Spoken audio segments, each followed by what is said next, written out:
If you design in Kittl and you also work with clients, then let me show you how you can easily grab an editable link of your project that you can share with your clients.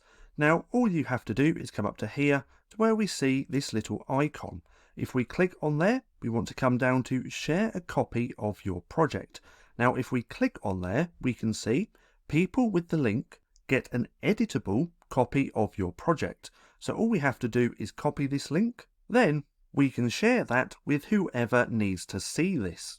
Now, we can also share with another user here in Kittl or via email by putting their username or email address here as well. So that's just how easy it is to share an editable copy of your project. Now, if you found this video helpful at all, then please consider giving me a like, as it really helps out the channel. And if you're not too sure what to watch next, click right here and watch this playlist.